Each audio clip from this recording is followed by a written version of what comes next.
Tayyib, kita baca dulu sebentar syarahnya. Syarahnya ini dari kitab Mishkatul Masabih. Adik-adik yang tahu Jamaah Tabligh atau yang tahu Pondok Temboro, nah, itu kesukaannya adalah kitab Mishkatul Masabih. Nah, itu di PDF, silakan dilihat. Nah, jadi Rasulullah itu bertanya tentang apa sih kok para bestiku itu berselisih, berbeda-beda gitu kan. An hikmati takhalufihim fi furu'is syara'i. Adik-adik kalau membaca hadis nggak boleh dipahami sendiri. Ya, walaupun sudah tahu terjemahannya, itu bahaya. Makanya harus membaca syarah hadis dari para ulama zaman dulu. Nah, ini dibaca adik-adik di bawahnya, ya setelah yang dibaca Ukhti Ola tadi loh. Di bawahnya itu kan ada Mulla Aliyul Qari menguraikan bahwasanya yang ditanyakan Rasulullah itu apa hikmahnya? An hikmati takhalufihim fi furu'is syara'i. Jadi kenapa sih para sahabat Rasulullah itu kok berbeda-beda dalam hal-hal yang furu, yang masalah-masalah yang kecil-kecil, itu apa hikmahnya? Rasulullah bertanya begitu. Maka Allah menjawab bahwa para sahabat Nabi itu seperti bintang-bintang, fi izharil hidayati wa ibtalil ghawayati. Jadi para sahabat Rasulullah itu semuanya, jumlahnya kan ada banyak kan. Ayo, masih ingat gak jumlah para sahabat Rasulullah itu ada berapa?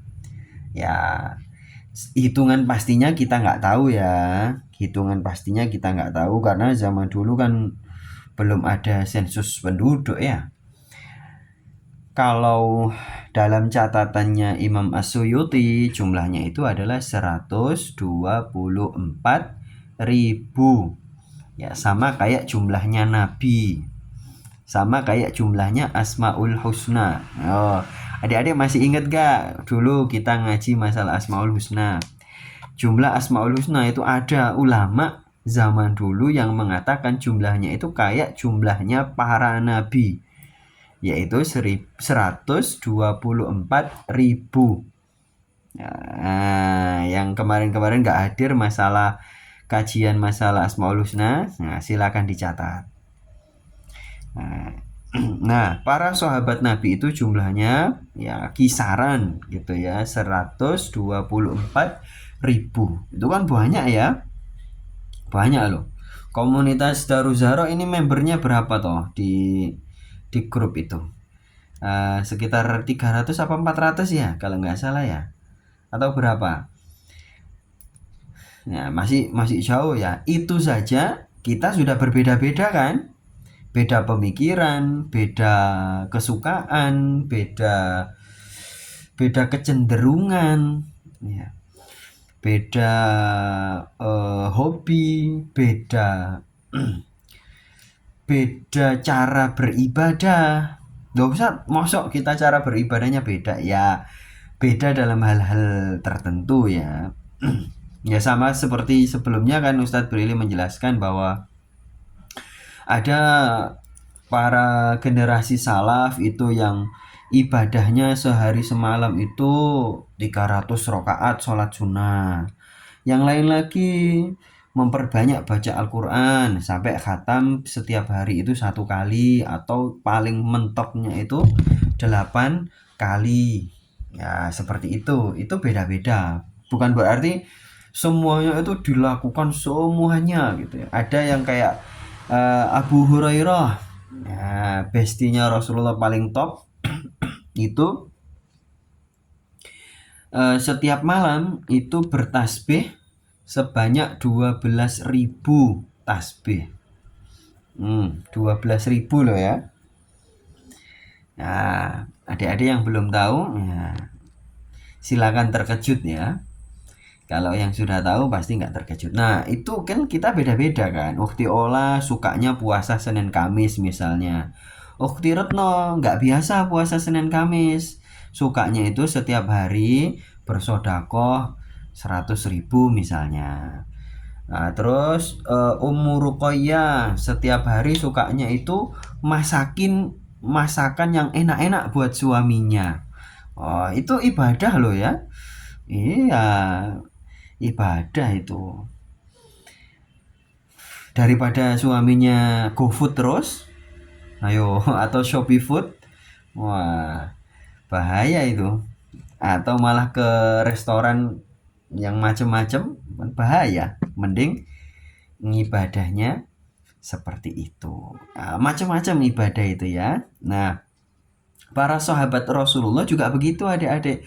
Beda-beda. Ada yang sukanya itu ibadahnya iktikaf di masjid. Ada yang suka ibadahnya itu berupa berdagang.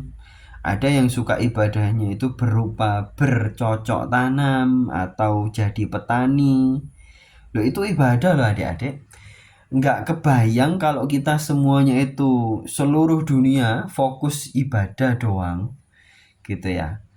Terus yang jaga keamanan siapa? Adik-adik di rumah saja. Di rumah saja. Nggak bisa ayahnya disuruh sesoleh anaknya. Itu nggak bisa. Beda-beda ibadahnya. Sebab sebagai seorang ayah bisa jadi harus menjaga keamanan. Harus memastikan keberadaan air di tandon airnya buat mandi, ya nggak? Sebagai seorang ibu misalnya nggak bisa kalau disuruh banyak-banyak sholat sunnah. Kapan hari itu kan ada pertanyaannya, gimana Ustadz kita sebagai ibu-ibu itu di komunitas lain ya itu ya ada pertanyaan begitu. Mereka para ulama laki-laki semua ibadahnya sehebat-hebat itu, sholat bisa ratusan rokaat setiap hari. Lah kita jangankan ratusan rokaat Ustadz, sholat fardu saja sudah diganggu anak tuh. Ya, sudah diganggu anak itu harus buru-buru cepat-cepat ya. Lah, makanya ibadah itu macam-macam. Nah, nanti juga adik-adik ketika sudah tua, ketika adik-adik itu sudah pensiun misalnya, sudah usia 55 tahun ke atas, sudah usia 60 gitu ya. Itu nanti ibadahnya juga beda lagi. Ya, beda lagi, malah lebih banyak keluar rumah kalau usia segitu itu. Ya enggak, coba dicermati kakek neneknya. Lebih senang keluar rumah. Ya, keluar rumah. Ya minimalnya ke masjid lah ya, atau ke majelis taklim itu. Itu senang sekali. Karena kalau orang tua itu disuruh diem di rumah gitu, suruh wiridan di rumah, nggak bisa, nggak kuat. Kakinya nggak kuat, atau punggungnya nggak kuat. Ya kecuali yang kuat ya, yang kuat nggak apa-apa, bagus itu. Yang nggak kuat ya biasanya lebih senang keluar rumah. Ya sibuk kegiatan reuni, reuni TK, reuni SD, reuni SMP, reuni majelis taklim, reuni apa aja itu. Ya itu biasanya orang-orang tua. Jadi dimaklumi loh adik-adik. Nanti adik-adik kalau sudah seusia gitu biasanya juga begitu. Ya, biasanya juga begitu. Makanya dimaklumi dan didukung, disupport ya. Jadilah support system. Nah, adik-adik juga yang malam hari ini hadir gitu ya.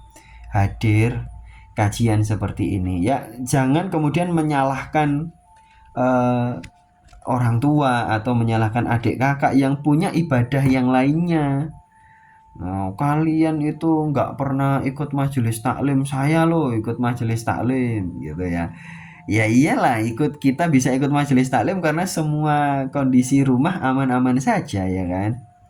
Nah, ya intinya adalah bahwa kita beramal itu beda-beda adik-adik ya. Seperti beberapa kali uh, ada ayat kan, walikulli wijhatun huwa muwalliha fastabiqul khairat, atau likullin ja'alna minkum syir'atan wa minhaja, dan lain sebagainya. Ada beberapa ayat tentang bahwa kita itu beramalnya beda-beda. Para sahabat Nabi juga begitu ya. Ada yang misalnya apa apa misalnya adik-adik kan mengidolakan, Masya Allah Ustazah Humairah hadir lagi ya, jadi semangat ini, jadi semangat, jadi takut juga nanti kalau salah ditilang nanti sama Ustazah Humairah.